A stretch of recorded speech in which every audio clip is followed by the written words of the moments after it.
Because every day above ground is a good day. Some are just more questionable than others. Questionable call with your boy JC, that's me. And we got 8 on tap today as we are in the midst of NFL Draft Week. But let's begin with the NBA on TNT crew. Kenny, the Jet, Shaquille O'Neal, Charles Barkley, and of course the ringleader of it all, Ernie Johnson. Kenny wants this clip destroyed. This from the NBA on TNT. He says, never, ever, ever show this again. You tell me. Take a look. Kenny, happy Earth Day! NBA presented by Kia for Kenny and Shaq. He liked it too, Kenny. Didn't he like it? Tuesday night for another NBA playoff doubleheader. That was you squirting. That was you, Shaq. La la la la la la la la. As Ernie plugs his ears to not hear the rest of it. Question. Destroy it, yes or no? This is great television. This is why we watch these guys. This is, in a lot of ways, like a Michael Scott, that's what she said, kind of running joke. Except it's much more graphic and blatant and maybe disgusting. But remember, these guys are on basic cable in Safe Harbor. This is happening later at night on cable where you can make those types of jokes. These are grown men, mind you, and Hall of Famers, mind you, that really are enjoying the visual of Shaq laughing at Charles Barkley being super soaked down. Of course, you don't destroy this. Keep this. I love this clip. I don't know what it does for me, but I think maybe you're feeling the same thing too. We roll on to number 7, and we keep it going with the crew from the NBA on TNT. And this is a question about whether or not we heard what we thought we heard and whether or not we're seeing what we think we're seeing. Take a look at what happens when we have Kenny trying to make a serious point. Early on, you hear something that sounds like a man snoring, except nobody is sleeping on this set. When Kenny realizes something is going on, you'll see Ernie and Shaq giggling like school children. Listen close, early on into this clip. Tell me if you hear, again, what sounds like a man snoring, and then watch what happens once Kenny realizes his serious point is not being heard by anyone in studio. Take a look.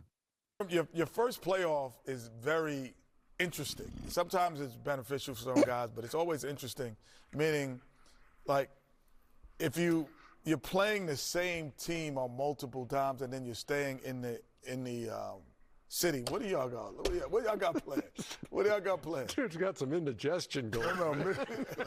No, playing over there. He's got burping, man. Mickey made me some tea. I thought we needed some air freshener in there. We need some air freshener. It's coming out the top. Hey.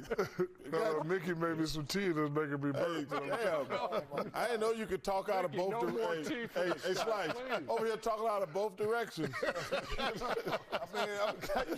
I have a serious conversation. I know. I apologize. You heard that, Ernie? There's got to be Shaq. I didn't know you were ventriloquist. I was trying to find something to grab onto in case this place is coming down. All right. So anything else to say? Let it go. 96, the man burp on TV. And now we've got Barkley saying, I didn't know you were a ventriloquist, talking out of both ends. Question, good TV or bad TV?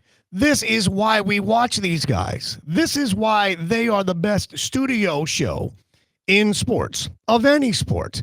We're not here for X's and O's. We're not here for second half zone defense plus minus differential. Nobody cares. Literally, these guys are on the air for 40 consecutive nights during April and May throughout the NBA playoff run. So we've got what sounds like someone snoring, except for you realize that's not coming from the mouth region of Shaquille O'Neal. And poor Kenny, who's trying to make a point, realizing no one is listening and no one cares. It's great TV. It's Emmy Award-winning TV. And by the way, farting on TV, always funny. Farting in general, always funny. Who was the comedian that said you don't have to be a genius to think that farts are funny, but you'd have to be an idiot to say that they're not? Not sure who that was, but these guys live it. Good TV, scratch that. Great TV from the NBA on TNT. As we keep it rolling on the countdown to the New York Jets as we head into the NFL draft portion here now. And the Jets thanking Zach Wilson for his service. 3 years in New York. He went number 2 in the draft, and now he gets shipped to the Denver Broncos. Take a look at this tweet that they posted yesterday. The New York Jets say thank you at Zach Wilson. It's a photo of him on the sideline, not doing anything spectacular because, of course, he didn't do a whole lot spectacular in the first place. But what do you think happens when you tweet out, "Thank you, Zach Wilson"? If you had to guess what the replies would say, if you right now play a game show, decide what you think the replies would say to a tweet from the Jets saying, "Thank you, Zach Wilson."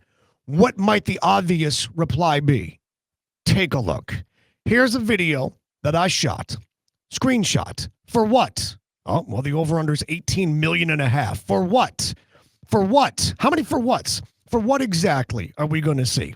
3 losing seasons. For what? Bruh. Okay, at least you added the bruh on that. As predictable as you might imagine, the people wondering for what are we thanking Zach Wilson for? Question, my friends. The Jets wrong for this? The Jets wrong to send out a thank you tweet knowing this was coming. If you're the social media person for the Jets, you know that this is like one of those things where you call your boss and you say, "What do I do? Like, how do we handle this?" Because you want to thank him and you want to do the right thing. But at the same time, you know it opens the door for 15.5 million replies that all say the same thing. For what? For what exactly? For what, bro? It's a no-win situation. It's a lose-lose situation. You cannot tweet this and not expect what to come back. Here's what I would say, though. Here's how you can salvage this. If you're the Denver Broncos, you just traded for a dude who was second overall 3 years ago, and you get him for dollars. I mean, dollars on the hundreds of millions or pennies on the dollar, however you want to phrase it. It's a steal. It's a deal for a dude who just didn't work. But you had a quarterback the last 2 seasons named Russell Wilson, who wore the number 3. You got this cat, Zach Wilson, wearing number 2. Broncos fans are pissed. You know why? Nathaniel Hackett, Russell Wilson, all the disaster that it's been. Here's what you do.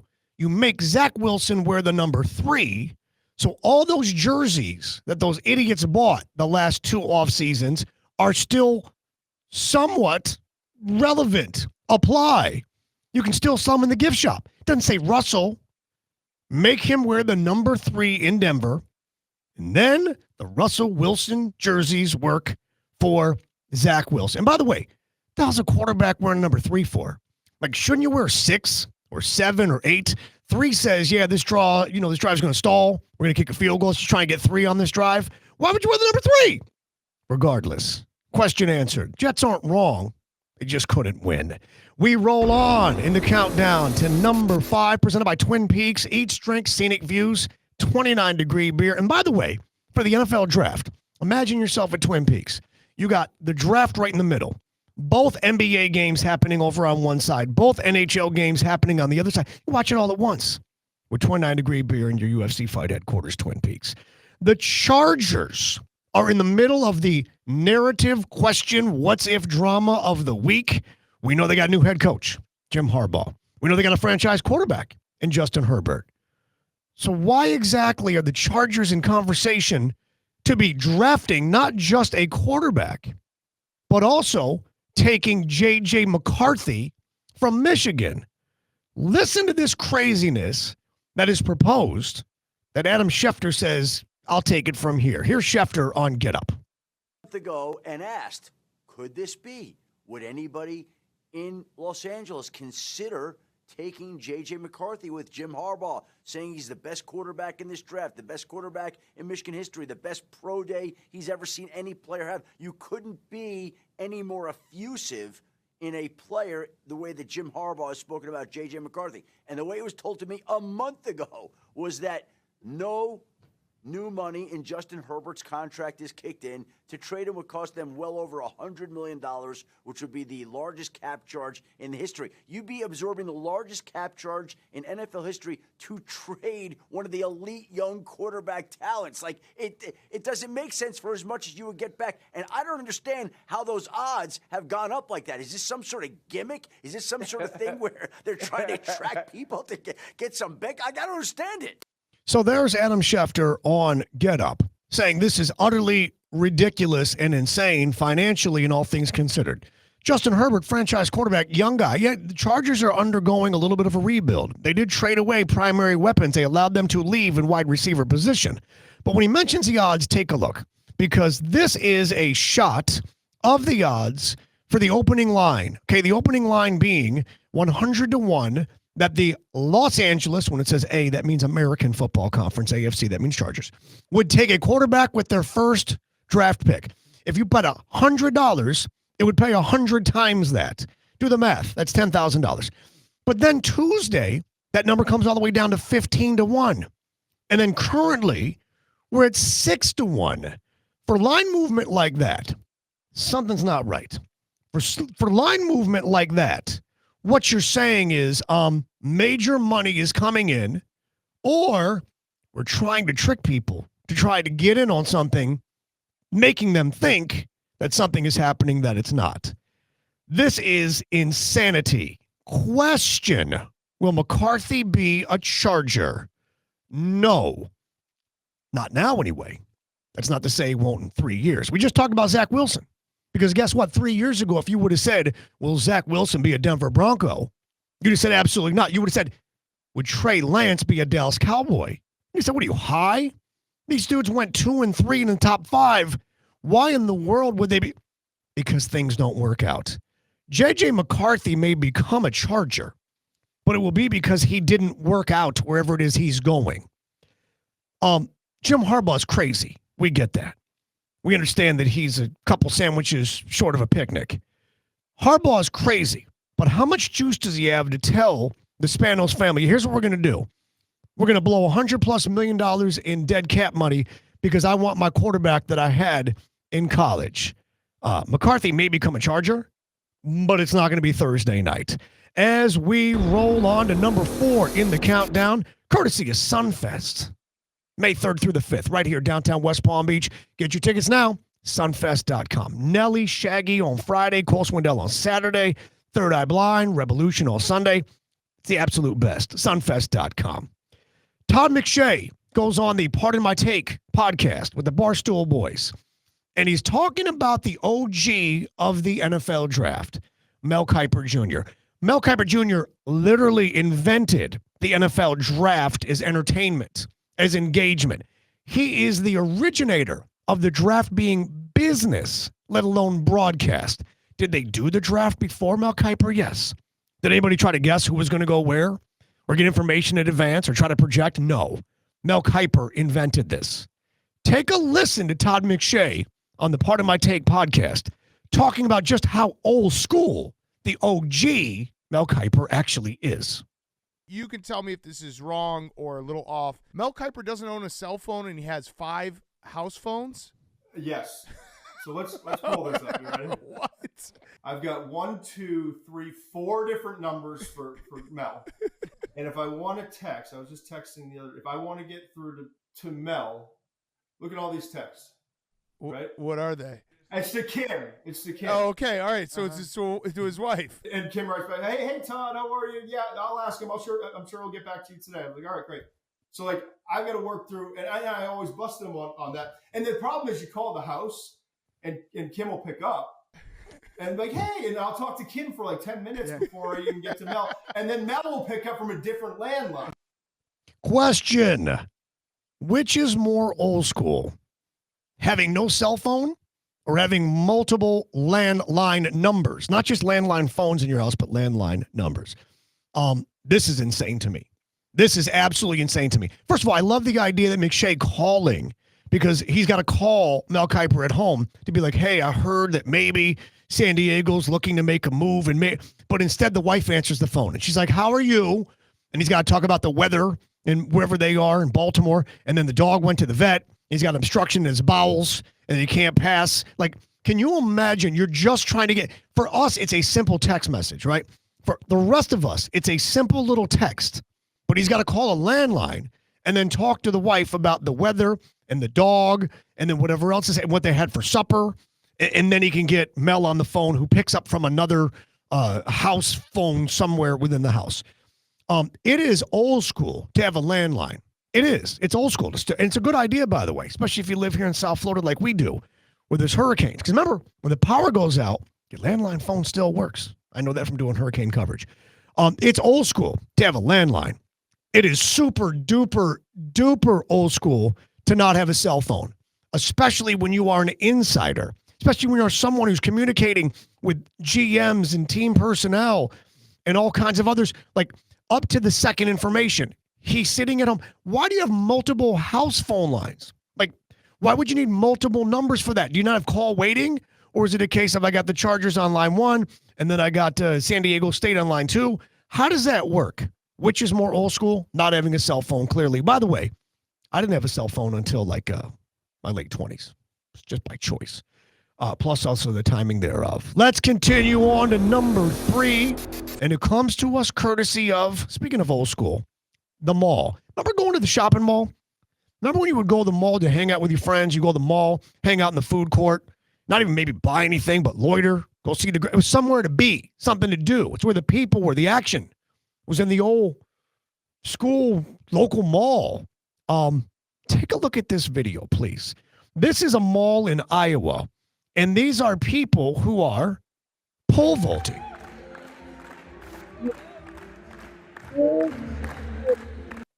In an actual competition in Iowa, setting records. And this dude is going to hit the jump, and I know you're thinking he's going to smash into the wall, but he's not. And there's people above that went there, like old people in tracksuits to get their exercise, or maybe somebody had to stop at the store for something, and instead they're congregating and loitering because they're watching actual competitive vaulting, pole vaulting, in the middle of the freaking mall. Look at this tweet right here. This dude sums it up pretty well, I think. Nate Blearden says, the season's second best pole vault in the world happened last night in a mall in Iowa. And then you saw the American record holder more than 19 feet in the air. He says between an Anthropologie and a Williams-Sonoma store. Somebody's probably registered for your wedding at that store. Question, is this a good idea or is this a bad idea? Question, kids. More like answer, obvious. It's a good idea. People got to be at the mall for something. The mall's got a high ceiling. No one's going to smash into the ceiling pole vaulting. I think the idea here is the old axiom that if the mountain cannot come to Mohammed, Mohammed must go to the mountain. You want to be where the people are if the people won't come to you. So basically, since no one's interested in seeing this in person, let's do it at the mall. And therefore, we can get some media attention, some social media attention, and we'll have onlookers who had no intention of watching pole vaulting, but now they'll be there to watch this happen. It is a great idea for the mall. It's even better idea for the pole vaulting because they kind of need each other since nobody really may be too interested in either necessarily as this is taking place. As we roll on in the countdown, we make our way all the way to number 2, presented by Celsius. Essential energy drinks, live fit. Celsius, all the good stuff, none of the bad, get a can. So many great flavors. Celsius taking over the energy drink world. Mike Florio appearing on the Dan Patrick Show, talking about the idea of Tom Brady possibly playing football again. Tom Brady retired, and then he came back. And then he retired again. And then he signed the biggest deal in broadcast history, $375 million, whatever it is, to go to Fox to be the #1 analyst. And now Tom Brady is starting speculation again by going on podcasts saying, maybe I might. Somebody goes down, somebody gets hurt, late season replacement, maybe I show up. Take a real good listen to what Mike Florio says on the Dan Patrick Show about Tom Brady returning to the NFL. What happens first? Tom Brady broadcasts a game or he plays in a game? You know, I think there are no accidents when it comes to Tom Brady, Dan.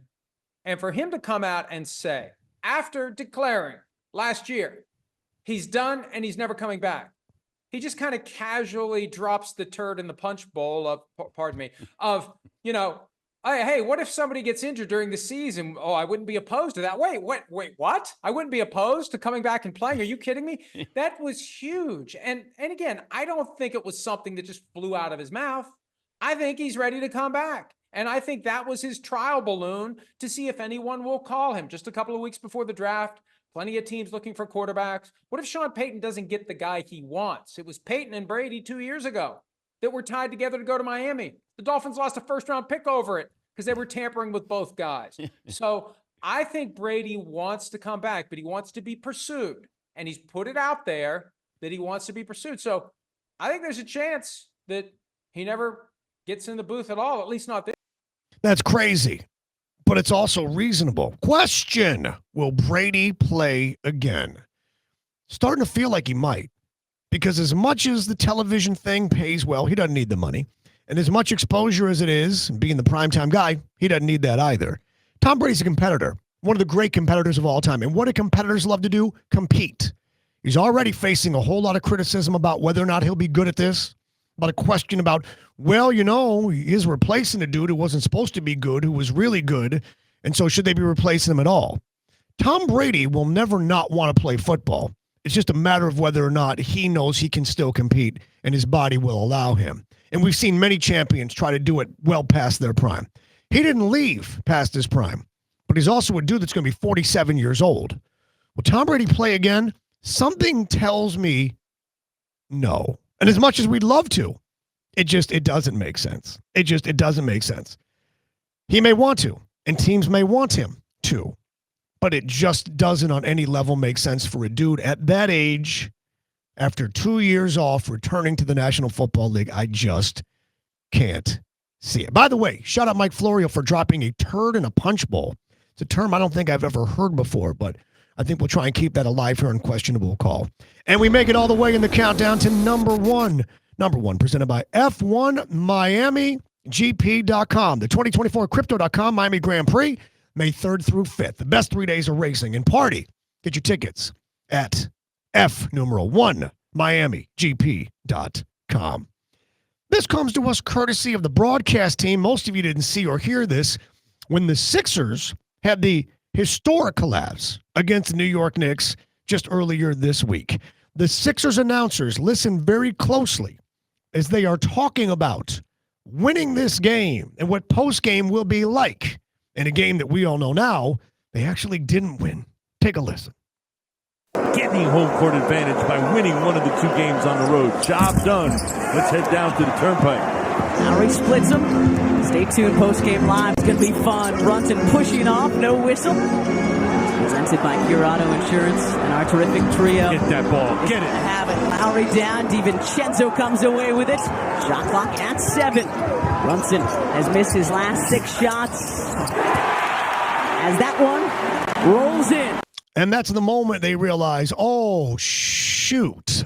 You heard the man say, steal back home court by winning one on the road. Mission accomplished. And then you hear her say, postgame is going to be a lot of fun. Can I promise you something? Postgame was not a lot of fun. I assure you, postgame, this is the Sixer broadcast. This is what we often call the announcer jinx. Question. Is announcer jinx real? Is it a real thing? Well, listen, for these people it is. And I promise you, you do not want to be part of their Twitter mentions. I'm not sure who the analysts are in the broadcast team for Philadelphia 76er local broadcast, but I imagine that it was brutal for them. This is why you don't talk about winning or it done until the horn blows and it says final on the screen. Any gambler will tell you. Anybody that makes a bet on sports, Hard Rock Bet, by the way, shout out. It ain't over, literally, till it's over. The Yogi Bear-ism. But is the announcer jinx real? We see this all the time. Doesn't matter the sport. You'll hear Kevin Harlan say, he's perfect on the night from the free throw line, 19 of 19. And then he clanks the next free throw. You hear, he's perfect this season inside of 40 yards, this field goal attempt from 35. And then he misses it. The announcer jinx isn't necessarily real as much as it is a reminder that we only pay attention to the times that things don't go our way. For anybody that bets on sports and gets lucky breaks, you don't remember those. You don't talk about those. You don't complain about the bad beats. At the blackjack table, when there's a poor player, doesn't know what they're doing, and they hit when they shouldn't, and everybody at the table starts screaming and yelling and complaining, they never, ever say anything when the guy does it and it saves the table. The announcer jinx is not a real thing. But we like to attach it for the times it does. If you go back in history and listen to all the times an announcer said someone did or hasn't done, and then the thing didn't happen, I assure you it far outweighs the times that we caught them on camera doing just that. And that'll bring us to the end of this episode. of Questionable Call with JC. But remember, hit subscribe, hit rate, hit review, and also remember this. While every day above ground is a good day, some are just more questionable than others. Today being one of those. So say goodnight to the bad guy. See you for a brand new episode on Friday.